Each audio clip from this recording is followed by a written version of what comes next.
Percentage voltage drop in three phase system. अगर balance circuit है या अनबैलेंस सर्किट है तो कैसे हम फाइंड आउट करेंगे, दोनों केस में क्या होगा, परसेंटेज वोल्टेज ड्रॉप का फार्मूला कौन सा अप्लाई होगा और कौन सा लोड करंट लेंगे किस फेज में, अगर अनबैलेंस है तो क्या सिचुएशन होगा कैलकुलेशन का।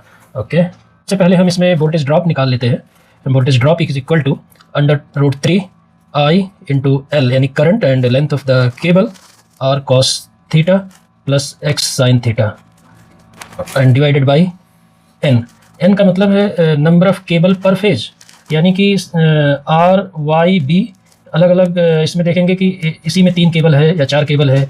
इस तरह से जो नंबर ऑफ केबल्स इंक्रीज हो जाता है लोड को रिड्यूस करने के लिए, केबल पे बर्डन कम पड़े, तो इसलिए यहाँ पे ये फार्मूले में अप्लाई हो जाएगा, डिवाइडेड बाई एन हो जाएगा।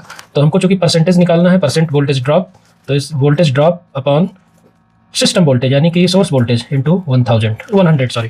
ओके, तो इसमें अभी हम वैल्यू ये जब पुट करेंगे तो हमारा फाइनल परसेंटेज वोल्टेज ड्रॉप निकल जाएगा सोर्स वोल्टेज यानी कि line to line into N, number of cable per phase, okay, into 100। ये परसेंटेज निकल जाएगा। वोल्टेज ड्रॉप कितना परसेंट होगा 3 फेज सिस्टम में, 3 फेज में, या कह सकते हैं ये बैलेंस केस में होगा। बैलेंस्ड केस में ये फार्मूला अप्लाई करेंगे। ओके, एक एग्जांपल हम देखेंगे इसमें कैसे कैलकुलेशन करते हैं और कितना वैल्यू आना चाहिए, एक रिलेवेंट वैल्यू क्या होगा। तो फॉर एग्जांपल इसमें सोर्स वोल्टेज है यानी लाइन टू लाइन वोल्टेज है इक्वल टू 415 वोल्ट, और करंट इसमें है 600 एम्पियर, और केबल लेंथ है 200 मीटर, यानी कि इसको हम किलोमीटर में करेंगे 0.2 किलोमीटर हो जाएगा।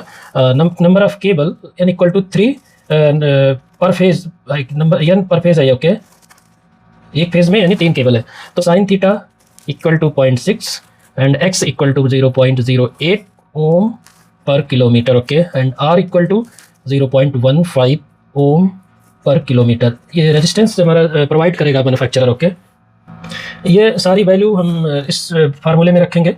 डायरेक्ट हम निकाल सकते हैं वोल्टेज ड्रॉप कितना होगा, तो या तो हम पहले वीडी निकाल लें, इस तरह से सोर्स वोल्टेज से डिवाइड कर देंगे, तो डायरेक्ट हम फार्मूले में रख सकते हैं। Percentage voltage drop is equal to √3 1.73 हो जाएगा, करंट आई 600 एम्पियर हो जाएगा, और एल लेंथ है 0.2 किलोमीटर है, और रेजिस्टेंस इसका आर की वैल्यू है 0.15, सोर्स वोल्टेज 415 है VL। ओके, यहाँ पे 415 into N, number of cables 3 है। ओके, तो ये टोटल अप्रॉक्सीमेट आ जाएगा 2.8%। ओके, 3% से कम है, तो ये परसेंटेज वोल्टेज ड्रॉप ये एक्यूरेट है और रिलेवेंट है। ओके, अब ये बैलेंस सर्किट के लिए है। बैलेंस सर्किट में this formula for balanced circuit. Okay, अगर अनबैलेंस सर्किट में क्या होगा कि न्यूट्रल में जीरो करंट फ्लो होगा, तो न्यूट्रल को हम नहीं कंसीडर करेंगे। लेकिन अगर अनबैलेंस सर्किट है, फॉर अनबैलेंस सर्किट के लिए इसको जो हाईएस्ट करंट फ्लो होगा किसी फेज में, वो हाईएस्ट करंट को हम यहाँ वैल्यू पुट करेंगे और वीडी कैलकुलेट कर लेंगे। Okay, thank you.